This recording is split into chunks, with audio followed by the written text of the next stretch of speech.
Hello everyone, आप सभी का हमारे चैनल पर स्वागत है। आज के इस वीडियो में हम कॉम्प्लेक्स एनालिसिस से जुड़ा हुआ एक थ्योरम जो इम्पोर्टेंट है वो है रॉजर्स थ्योरम। उसके बारे में आज हम जानेंगे। इसके स्टेटमेंट और इसके प्रूफ को हम बहुत ही आसानी के साथ समझेंगे। तो वीडियो को आप बिना स्किप किए एंड तक ज़रूर देखें, तभी आपको ये वीडियो अच्छे से समझ में आ पाएगी। तो चलिए सबसे पहले बात करते हैं रॉजर्स थ्योरम के कॉन्सेप्ट यानी कि इसके स्टेटमेंट की। वो क्या कहती हैं? Let function z and gz, हमारे पास दो फंक्शन है, एक fz है स्मॉल का, एक gz, B analytic inside and on a simple closed curve c। ठीक है, हमारे पास एक क्लोज्ड कर्व c है सिंपल का, जिसके अंदर या जिस पर हमारे जो दो फंक्शन fz और gz वो एनालिटिक हैं एंड हमारे पास जो मॉडुलस gz है वो छोटा है मॉडुलस ऑफ फंक्शन z से ऑन c पर। देन क्या होगा कि जो हमारा फंक्शन z है और उनका जो समेशन है fz plus gz have the same number of zeros inside c।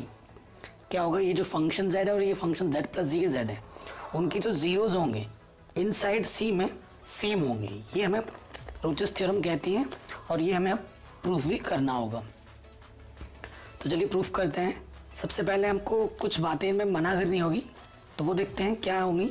हमें क्लियरली यहाँ से एक चीज़ ये पता चलेगी कि जो फंक्शन z है और हमारे पास जो फंक्शन z प्लस gz है are non zero on the boundary c, कि इन बाउंड्री c पर ये नॉन ज़ीरो है। वो क्यों?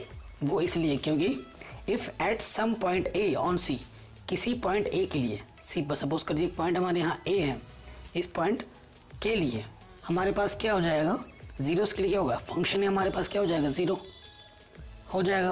लेकिन हमारे पास कंडीशन क्या है कि जो मॉडुलस जी ए होगा, z की प्लेस पे a रखने पे हमें ज़ीरो मिल रहा है, तो मॉडुलस जो जी ए होगा वो छोटा होता है मॉडुलस एफ ए, बट हमने ये बोल रहे हैं कि फंक्शन इज ज़ीरो है।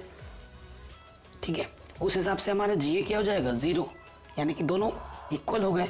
लेकिन वो तो हमारे जो हमारी हाइपोथेसिस है, जो हमारा स्टेटमेंट दे रखा है थ्योरम का, उसके अगेंस्ट जा रहा है, विच इज़ कॉन्ट्रडिक्शन, कि हमारा जो जी जेड है मॉडुलस का वो छोटा है फंक्शन z से मॉडुलस से, तो ये इस चीज़ को उल्टा बता रहा है। तो ये चीज़ तो हो नहीं सकती। ऑल्सो देखिए हमारे पास क्या है कि जो फंक्शन a होगा और फंक्शन g होगा वो भी ज़ीरो हो जाएगा, और हमारे पास क्या है कि function G A plus function a आपस में क्या हो जाएंगे, इस हिसाब से बराबर हो जाएंगे यहाँ से। तो इस चीज़ को भी ये अगेंस्ट जा रहा है हमारे हाइपोथेसिस के, which is against our hypothesis, तो हम बोल देंगे which is against our contradiction. तो इसका मतलब ये हो गया कि जो फंक्शन z है और फंक्शन z प्लस gz है are non zero on the boundary c। ठीक, अब जब हमें ये पता चल जाएगी तो हमें एक एंड थोड़ी देर बाद आपको एक थ्योरम याद दिलाऊंगा। उसका हालांकि मैंने प्रूफ बताया नहीं अभी तक, आने वाले वीडियो में मैं उसका थ्योरम का प्रूफ ही बता दूंगा। आज हम उस थ्योरम का यहाँ पर यूज़ करेंगे। तो आप क्या लिखेंगे, hence neither function z nor function z plus gz has a zero on c। ठीक, दोनों में से कोई भी ज़ीरो नहीं रखेगा c पर। तो हम क्या करेंगे, एक फंक्शन अजम्पशन करेंगे, capital fz is to gz upon small fz। तो हमारे पास gz क्या हो जाएगा, small fz into capital fz। अब आपको क्या करना है, एक बार डेरिवेटिव कर देना है। तो ये हो जाएगा दो फंक्शन है, तो क्या लगाएंगे, फर्स्ट इंटू सेकंड का derivative plus second into first का डेरिवेटिव।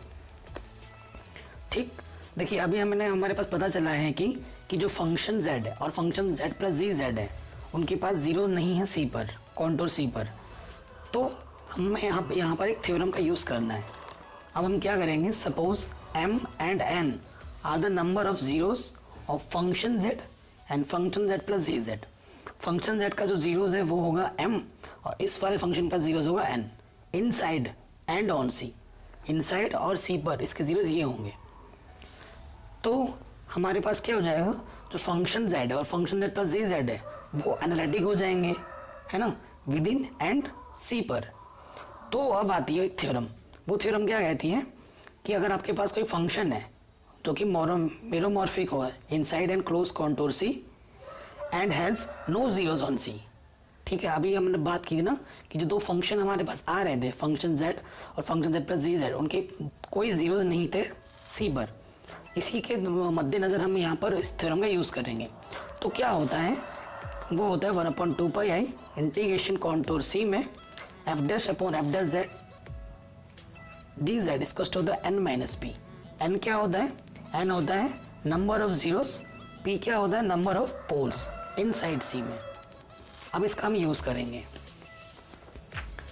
तो हमारे पास m क्या हो जाएगा, m हमारे पास क्या हो जाएगा 1/2 pi i integration contour C में F dash upon F D Z, और हमारे पास n क्या हो जाएगा 1/2 pi i integration C F dash plus G dash upon F plus G, because हमारा जो दूसरा फंक्शन है वो F Z plus G Z करके हैं, उस आधार पे हमने दो फंक्शन यहाँ पे मिल गए।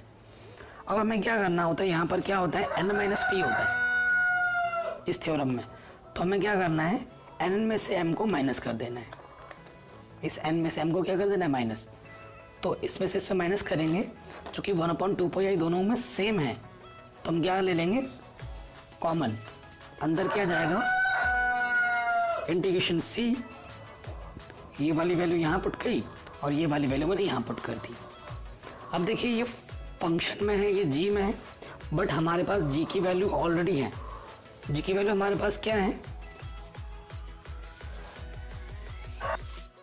देखिए हमारे पास जी की वैल्यू हमें क्या मिल गई, G Z equals to small F Z capital F Z, और हमने स्टार्टिंग में यहाँ निकाल दिया था जी डैश जेड क्योंकि हमें ज़रूरत पड़ने वाली थी, तो इसका हमने डेरिवेटिव कर लिया था।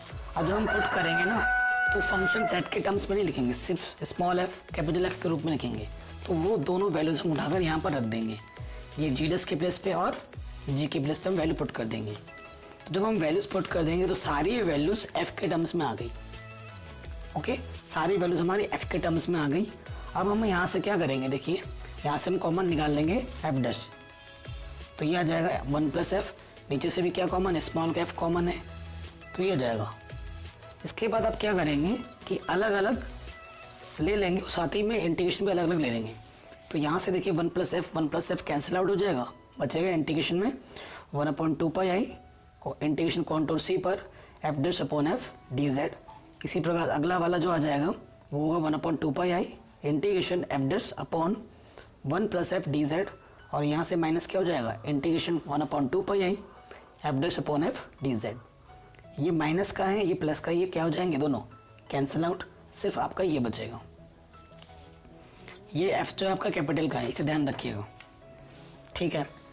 तो हमारे पास ये आ जाएगी, जो हमारा न्यूमरेटर में था उसे हम ऊपर के लेके जाएंगे, डिनोमिनेटर में आकर क्या हो जाएगा, देखिए डिनोमिनेटर में प्लस का पावर 1, ऊपर आके क्या हो जाएगा माइनस का हो जाएगा।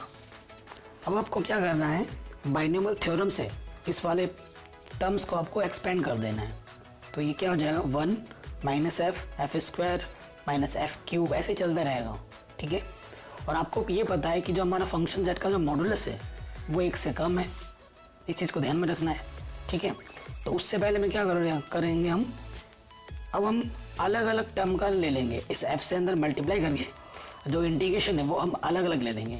जैसे कि क्या हो जाएगा 1/2 pi i integration C F dash D Z, फिर यह आ जाएगा minus 1/2 pi i integration C F dash F D Z, ऐसे ही चलता रहेगा। तो देखिए हमारे पास जो मॉडुलस फंक्शन जेड है वो 1 से कम है, इस वजह से इन सब की जो इंटीग्रेशन है कॉन्टूर पे, इन सब की क्या हो जाएगी 0 हो जाएगी।